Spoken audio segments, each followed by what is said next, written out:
The wedding season is upon us, and we here at Showtime couldn't imagine an episode without celebrating that fact. Hence, this week we dwell on some of the niceties associated with this wondrous ceremony. I'm talking about that perfect dress and, of course, that perfect makeup. And also, gracing the show is the 19-year-old singer-songwriter from Shillong whose prowess is purely sensational. It's time to meet my guest.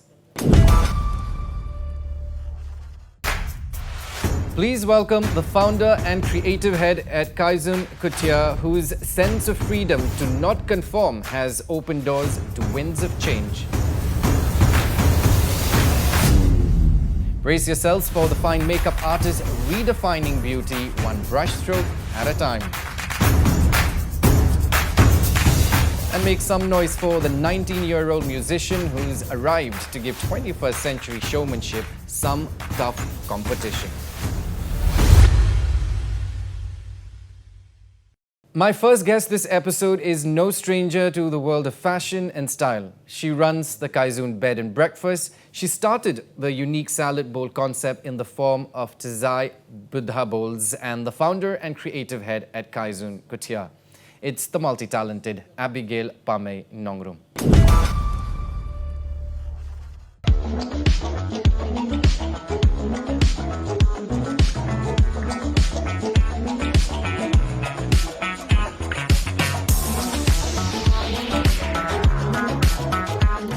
Welcome to Kaizun Couture, come on.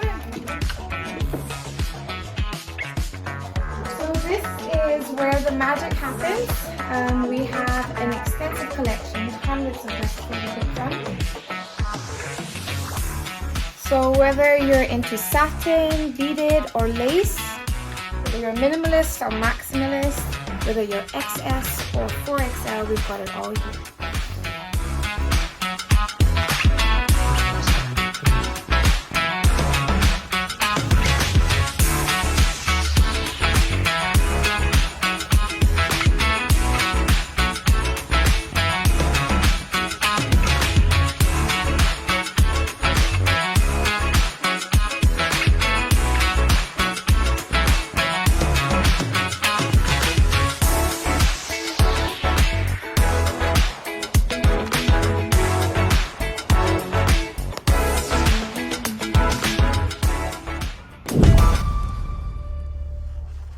What's interesting to me, Abigail, is that your favorite color is black, but here you are surrounded with white wedding gowns.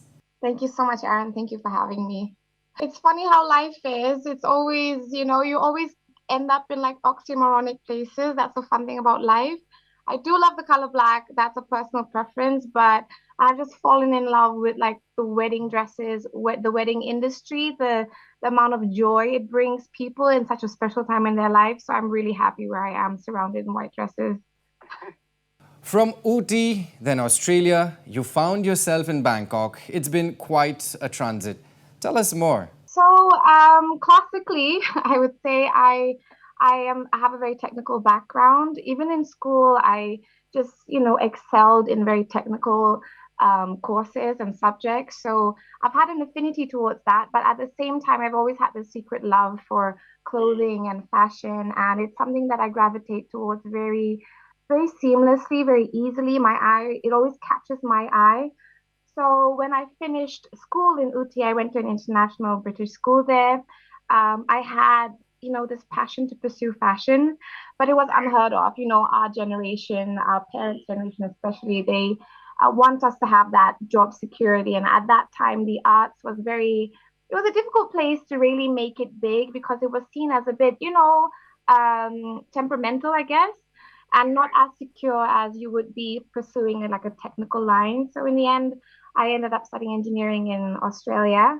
But even during that time, I was working, like my part-time work was in fashion. I was a fashion consultant. I worked for some luxury brands there.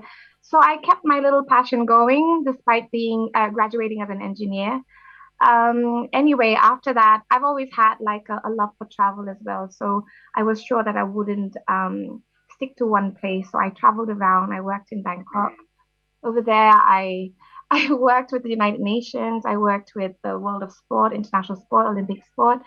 So I've had a bit of an eclectic background, I guess, because I wasn't sure what I wanted to pursue, and so I wanted to try everything. I think staying still and being static is a great fear of mine. So I pursued that, and I was doing that for a while.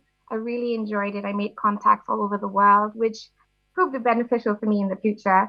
In any case, I'd been away from home for like about 18 years, and I figured that, I would love to just go back home and do my own thing. And my dad would always say, like, why are you trying to build other people's dream when you can build your own? So I had the idea to come home, and when I was here, I decided to start this. Like the story behind it is quite, it came by chance. My brother was getting married, and we were looking for dresses for my sister, my future sister-in-law at the time. And it was such a difficult search. It didn't prove to be like a happy, joyous journey, because the options were limited here. In the end, we had to leave Shillong, go do all the arrangements outside of Shillong, and then come back. And it became a very tedious um, affair rather than it being a fun, jovial thing. So actually, the mastermind behind this is my mother. She just decided, like, why don't we start like a little bridal business? That'll be fun. And knowing that I love fashion, she was barking up the right tree. So yeah, so then we started this, and I really focus on it being a happy occasion for our brides, because it's a momentous, occasion for them to get married and all of that. So yeah, I started this with the idea of making it a joyous experience for all our little ladies. Well, fair enough. The wedding season is upon us yet again. It's here to stay for another few months. Now, has it always been the busiest time of the year for you since Kaizun Couture started? Yeah, absolutely. The winter season, I think it's because most people have their holidays during that time, and plus the rains in Shillong stop. So it's definitely the busiest season. It starts all the way from October for us. Like the big rush begins in October. I think the October end of the brides, they're trying to catch a bit of the warm weather before it gets cold. So we have a big rush then, and then it's a rush straight through to February, I'd say.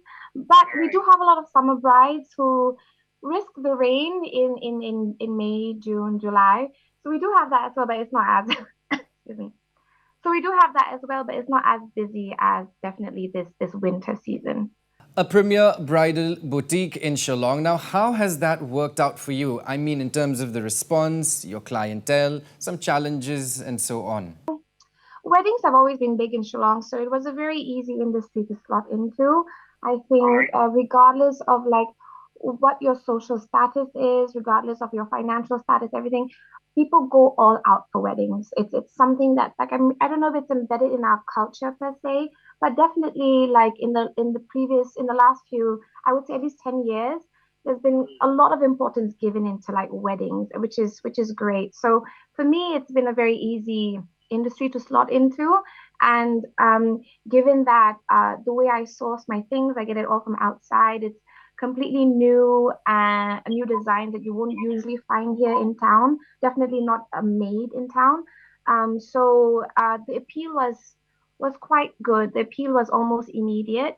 When we first started out the boutique, it was very quiet. It was just we didn't really advertise it too much because obviously it was a new venture for me. I wanted to just like slowly ease myself into it. But surprisingly, during the COVID lockdown, especially when they created the allowance for a group of like 50 attendees for weddings, we got hit with a rush. Like all the brides, I think maybe they're missing their beloved and all of that as well. There was a huge rush, and it really picked off during COVID times. Like what a blessing it was for us, because I think a lot of people struggled during that time, but we were very fortunate and lucky. So it's been pretty good. The reception has been good. I think the reason why I would call it a premier boutique is because we try to provide a luxurious experience, not just in the goods that we stock here and the options that we have, but also we create a space where a bride is likely to feel spoiled, that there's an ease. We're slightly outside of town, so Parking is not an issue. We allocate an hour or more to each bride. So it's a calm experience for what could be a very stressful occasion for them. So in that sort of a way, we really focus on making it like a luxurious, comfortable, joyous experience. And in that way, we're a premier boutique. Yeah. You know, there are also a few things which you are doing as well in Shillong. Very niche, I thought. So, as I touched on before, I am quite adventurous person. I don't like being static or stagnant in any sort of way. So even in Shillong, I mean, I have multiple interests, but I'm also very passionate about food and fitness. So I started a little Buddha bowl place. It's like a healthy food, one bowl meal. And so it's bang opposite the Gold's Gym, so it's perfect for gym goers. I myself am quite an avid gym goer. I love to work out. I love nature. I love to do adventurous things. So I started that place, and the reception has been really good. I think a lot of the times in Shillong, healthy food doesn't come by very often. It's the usual, beloved chow, momo, fried rice, which I love. But from time to time, you do want to eat a little healthy. So I started that venture. It's on pause at the moment because I've just the bridal business has really taken over, but we will be relaunching it soon. So I'm very interested in food and culture as well. Yeah. You said in an interview about your sense of freedom to not conform. Now, give us a little context. As you know, I have lived away from home for since the age of 12, from a very like young age, I would say. And I've been like intermingled into like different cultures. I was with a lot of my friends were from all over the world. And myself, as soon as I finished school, I traveled. I have lived in many other countries. And I think as much as you could feel a little lost in your identity, it also gives you this sense of non-conformity because you're not tied to a static community or a culture or even a country or environment. So you feel very free. You feel less bound to a certain things, and people also give you leeway. A lot of times when I'm up to doing something random or and on an adventure or doing something very differently from most people here in our community, people are like, that's okay, that's how she is. And I've really enjoyed that because it's like a little excuse I'm given to just pursue whatever I want without any sense of expectation or judgment. So I've used that in full force. I've used that to my advantage. So that's why I pursued different things and I travel a lot. And even as a woman in society, there's certain attributes that is expected of you to conform to. But I think the most difficult thing a person could do in this life is to be your genuine and whole self, like your most original and genuine self. So I will always encourage people to kind of march to the beat of your own drum as much as you can, because as much as we look up to people, whether it's, public figures or celebrities or, academics and, the greats, at the same time, like it's important to focus within yourself and figure out who you are. And I think anyone who's living close to that truth, where there is only a very small disparity between who you think you are and who you actually are, then you are living your best life. That's what I feel. Now, how do you reckon one use their profession as a tool for empowerment? I think I would always encourage people to like whatever you do it with passion, do it with conviction, and do it because you want to do it. Um, no single person is powerless. I think everyone has the option to choose their path. Of course, a lot of paths have resistance, and there is an investment of time and effort and funds that's there. But I feel like, where there's a will, there's a way. And once you are living a life where you're feeling fulfilled, you're feeling, powerful within yourself because you're living it with great honesty and conviction, you'd be so full within yourself that you could give to others. Abigail, out of curiosity, will you ever venture into, let's say, menswear? I have had this request before. I do have friends who are very interested, boys, men who are interested in menswear. So I might redirect you to them, but never say never. I think maybe I might be tempted to take the whole wedding industry by storm and also dress the grooms. It would be quite great because I can do like a special coordination with my bride and groom. They don't see each other, but I see both of them. So maybe there's an idea there. Have you ever thought of what kind of a wedding dress you'd wear on your big day? A lot of my brides ask me this. They always say, "Oh, you're so lucky. You just have the pick of the litter. You can choose whatever you want." And I'm sure you'll choose a beautiful, big, embellished super ball gown. But I have to say, I always tell my brides, I'm like, you'll be so disappointed. I'm a very minimal and simple girl. Like, in the end of the day, I think if I was to choose something, I would choose something very understated because that's my personal style. So, but who knows? As time goes on, my taste might change. But more often than not, I always like kind of tend towards simplicity personally. Well, Abigail is a proud believer in infinite possibilities. Apparently, single focused career paths are a thing of the past. Abigail, it's a pleasure. We will take a quick breather here on the show. We shall return with the makeup artist who will help us break down the reasons why makeup is important. Don't go anywhere.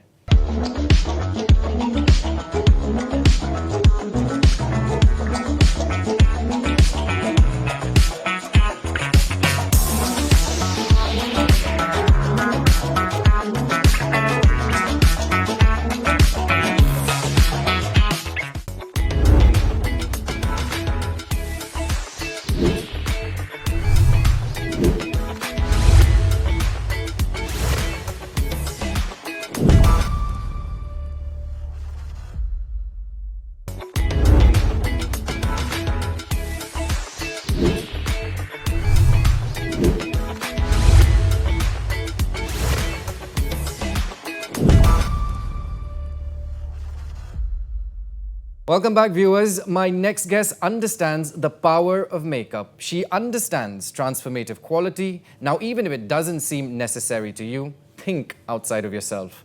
The one and only CAMELLIA C. NONGTRAW. You founded Make Me Blush. Now, tell us a little bit about its inception. Hi, thank you, Aaron. Thanks for having me.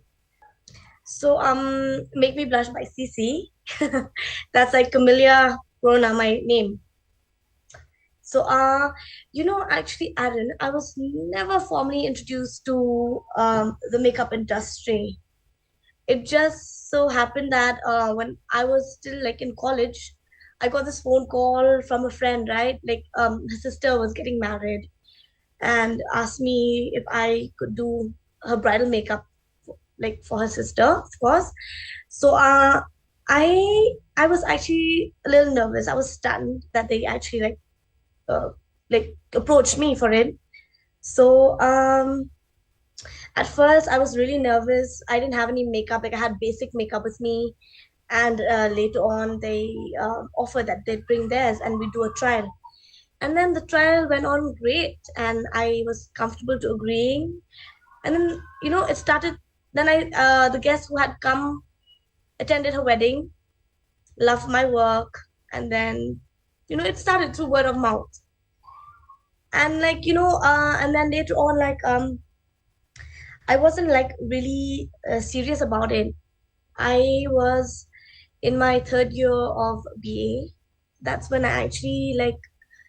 That's when I actually like realized that I was a makeup artist at heart, and like I believed in myself, although like it wasn't really easy. Like I all this worked out through I had like very supportive friends and my family, of course.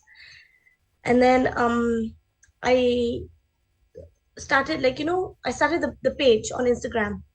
So I started like doing looks on myself and posting, and that's when I started saw a little bit of potential. And I started getting appointments through DMs, Instagram. It wasn't a big success, of course, but with patience and understanding of the industry, and of course, the society that we actually live in plays a really big role. Camellia, why makeup is important? To be really honest, like makeup is a viable profession that contributes a lot to women's empowerment. I mean, like, I'm not trying to be complacent here, but um, although, like, the city where I practice my profession in is far away from like the entertainment industry, but it gives me immense pleasure to see how women in Shillong and other parts of Northeast, how they are driven to enhance their beauty regardless of age, of status, and and therefore, like, I feel like this profession is can be like as successful as any like business. Therefore, I mean, like, you must have the given skill and talent. And of course, for the benefit of our viewers, some makeup trends for the festive season. Festive season, actually, like the makeup look is really in, but I feel like all that, the festive season depends on the society that you live in. I mean, like, people abroad, for example, Dubai, they tend to wear like a lot of heavy makeup, right? So for them, like, festive season means like heavy, loads of makeup. And like, but when you compare to the city where we live in, I mean, Northeast Shillong, uh, I think we're more comfortable on the no makeup look.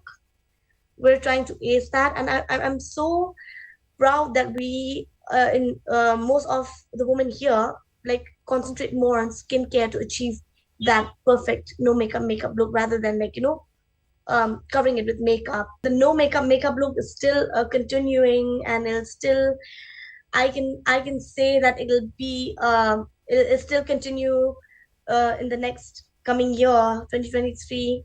So festive season is all about that nice healthy looking skin. Well, I don't know even if it's still current or not, but everyone seems to be obsessed with this no makeup look. Now, how does one ace that?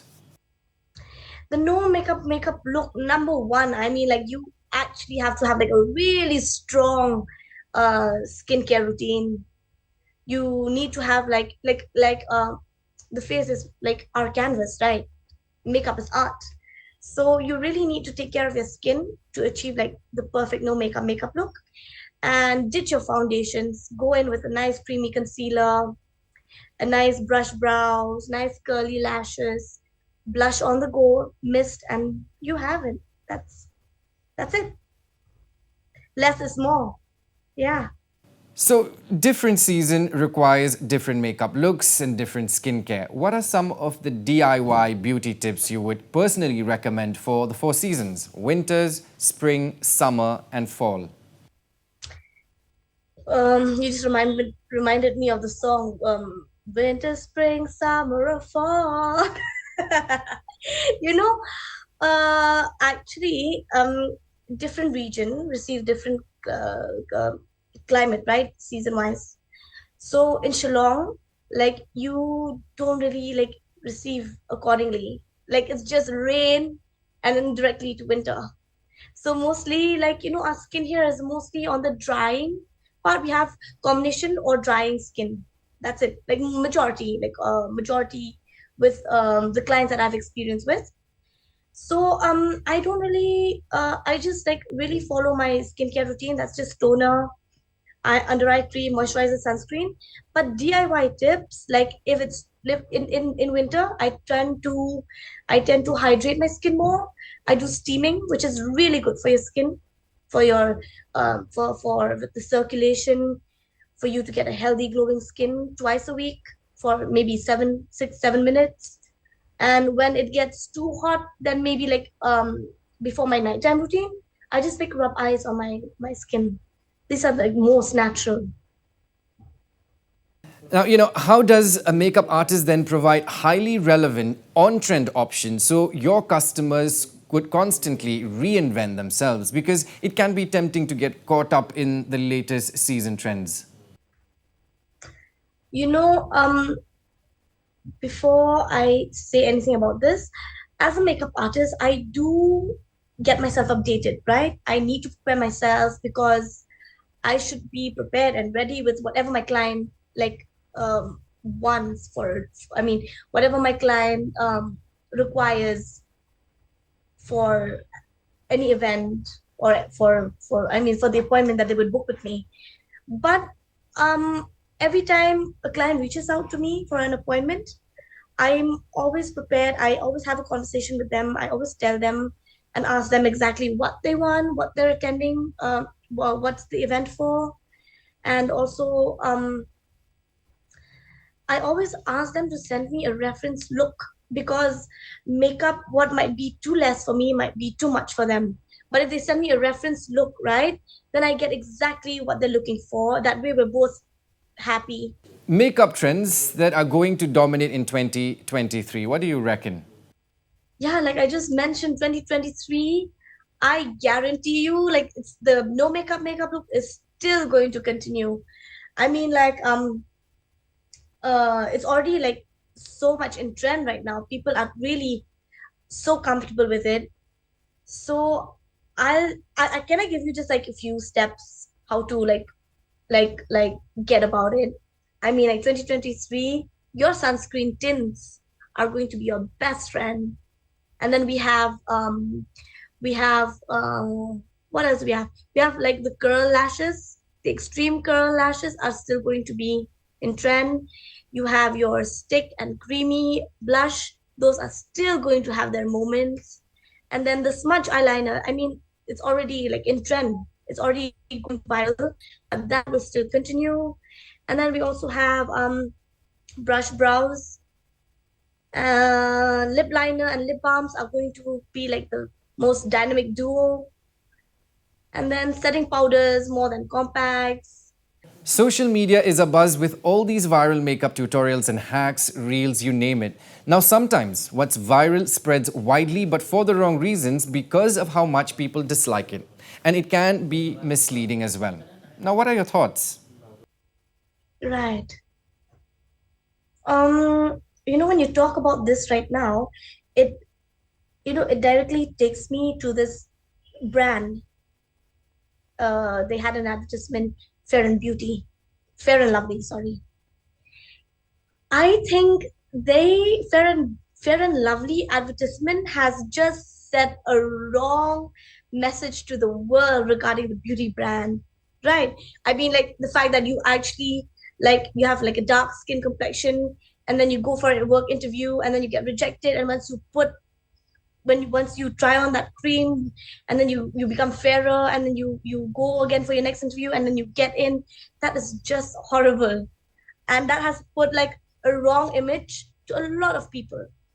You know, makeup has become a tool for expression. Makeup is also a form of empowerment. Do you agree with those statements? I absolutely agree with this question, Aaron. I do agree that makeup is a form of expression, self-expression, I would say. I mean, like just as the clothes you wear, you use it to tell the world the kind of person you are, right? So makeup too is a form of expression, self-expression.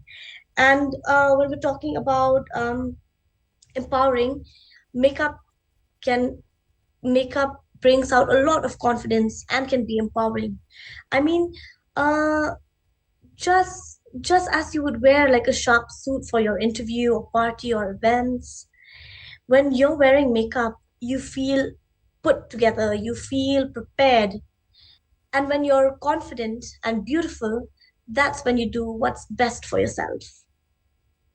Now, has makeup as a profession changed your own beauty routine in the past few years? You know what, Aaron? Growing up with a stylish mom who always maintained herself made me realize that we should take care of ourselves and be presentable, not to impress anybody else, but for ourselves to feel good. And this goes out not only to women but also to men as well. So this profession has not really changed my beauty routine that much. It's just that, with the coming years, I've just been putting a little bit of effort in being more well kept every time I have meetings with my clients, or attending my appointments. That's it. Makeup is brushed off as frivolous and artificial, but it certainly holds power. Now, for some, it is an armor. Others use it for self-expression. CAMELLIA, more power to you. It's time now for another quick breather. Coming up next is the 19-year-old musician I believe is changing the rules of the game. Stay right there.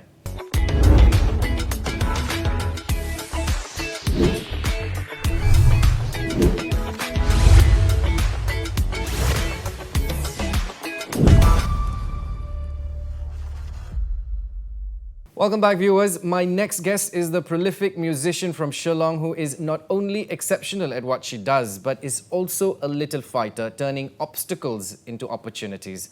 Ladies and gents, the one to watch, RICAA STELLA. So RICAA, you did not receive any formal training in music, and yet you started singing as a professional at the age of 13. Tell us that story. It has really been a long journey for me with music. I have actually felt so much of attachment and love towards music since when I was very young, because I was born and raised in a family where there was a lot of music influence. My mom sings and my uncles, they used to be in a band, so you know, they usually play and all this. But then at the age of 13, I was actually called to join my school choir. So I think that's how I can just call it a little bit of a professional maybe. But then that was the main path that actually led me to become a singer and songwriter now. And at the age of 17, you then made a debut with your single All By Myself in 2020. What's the song all about? All By Myself is basically a song about a heartbreak, you can say. But also I was trying to portray self-love out there. So yeah, it's a mixture of heartbreak and self-love. You stopped making music for a year and a half or so after your second release. I can understand that, the reasons are a little personal. However, would you mind sharing it with us? Yeah, there was just a lot of personal reasons happening. At the start, I thought my music journey would be very smooth, And I never really thought of taking it far. I just did it something because I was very bored during the lockdown. So after that, it was like I was going through so much where I just decided to, I wanted to take a break from everything. And then it was because I was struggling mentally. I was going through some personal issues, yeah. It was a roller coaster ride for me, yeah. Actually, I thought it would take 2 or 3 years for me, but then it was because I actually stopped writing. I never even listened to a lot of music also, when I took a break from music for 1 year. It was like my friends, they keep encouraging me to work harder, They were like, I think you should put everything aside and just draw a line socially and personally. So it's like, okay, and I was also having writer's block at the moment. I really didn't know what to do. But then I think by the support from my family and my friends, that was how I was able to pull up my socks again and, started making music again. And I think I would never ever take a break ever again, yeah. As a singer-songwriter, what inspires your writing? Well, I can say my writing is often inspired by Taylor Swift. I just feel a very great connection when I listen to her songs. But also when it comes to my songwriting, I write, everything based on my personal experiences. If I'm going through something very dark, then I would portray it in my music. It's all about, whatever I'm going through, then I portray it in my music. It comes from my personal background, actually. You also have favorite spots where you write your songs, am I correct? I think I have my top 3 favorite spots. One is inside my car, and my balcony, and my terrace. So these are the 3 places. I think all of my songs have came up from these places, especially inside the car. Not a moving car, but just inside the car, where it's parked in the compound. So that's where I usually write my songs, yeah. What I like about you is the fact that, you bounce back from all the challenges. You came back stronger, and that too with the new track, Need You. Walk us through that track. Well, Need You is very personal to me. It's something which I told myself that now I'm able to start from the scratch, through my music and everything. it was also, I portrayed R&B in Need You. The fact is because I heard this beat from my friend and I was like, just send it over to me because I love the beat. And I wrote Need You in just 2 or 3 days. Yeah. And I think I got a lot of exposure from Need You, and I just have a whole lot of, new wave actually, like R&B. So, and Need You is a love song. It's very special to me, and I think Need You will always, always be special to me. Yeah. So how do you define your style or genre of music? Well, it's not that long that I'm in the music scene. I'm just trying to search my wave, what I'm really good at. But after Need You, for me, I think it's R&B. Yeah, but I think my genre is R&B, pop, and soul. I might stick to these 3. Your video, Need You, I must say, looks very chic, professional material. How important is showmanship to you personally as an artist? I think showmanship, it depends on the individual, how they portray it. Well, as for me, it's like I have my team who actually works hard as much as I do. So it depends on how. I cannot define it, I think it will differ from one individual to another individual. But for me, it's all about being you. That's it, just portray what you want to portray in your video and everything, and that's it, yeah. What are your future endeavors, and will you continue making music? Well, actually, I don't know. I'm very confused right now because I'm still doing my academics. I keep on telling my mom that I think I should stop studying because for me it's very hard to balance these 2. But the thing is that I heard someone saying that we should always be able to cope between studies and passion, So maybe I will go ahead with my academics and also with music. Yeah, but then the future is not really in my hands, but I just want to be prepared for whatever the future holds exactly. And finally, young lady, what will you be performing for us today? I will be performing Wasting My Time today. It's a single from my EP, my upcoming EP.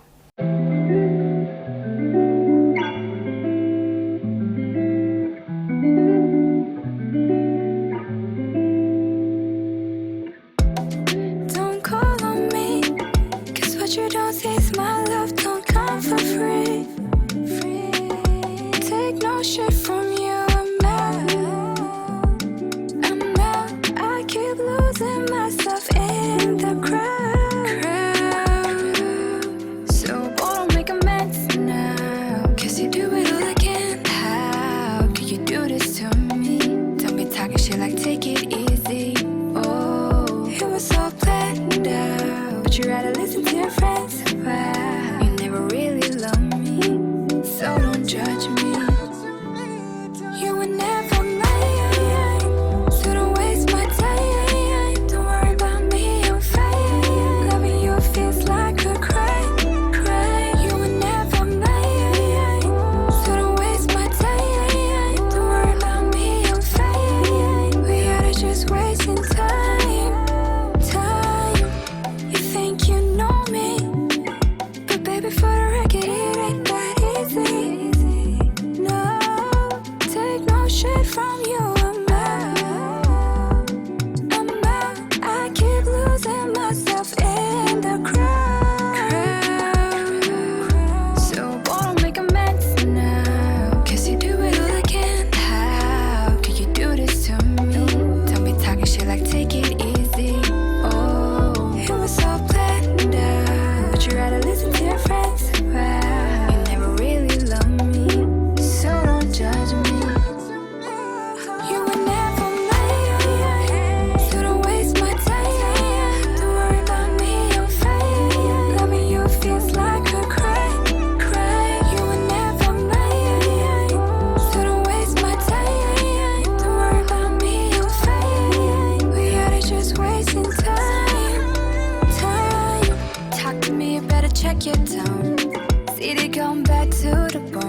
could cry, cry. You were never mine, so don't waste my time. Don't worry about me, I'm fine. We gotta just wasting time, time.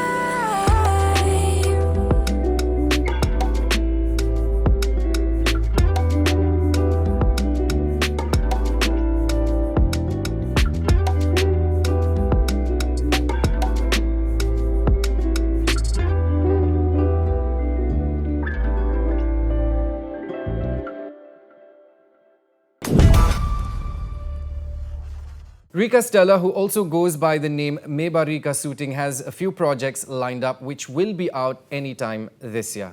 RICAA, way to go. May this episode reminds you of the incredible power of believing in yourself. The way to make your dreams a reality is to start believing in them. ABIGAIL PAMEI NONGRUM, CAMELLIA si NONGTRAW, and RICAA Suiting, aka RICAA Stella. It's been a pleasure, ladies. You're watching Showtime. I'm Lyndoh. Until next week, goodbye.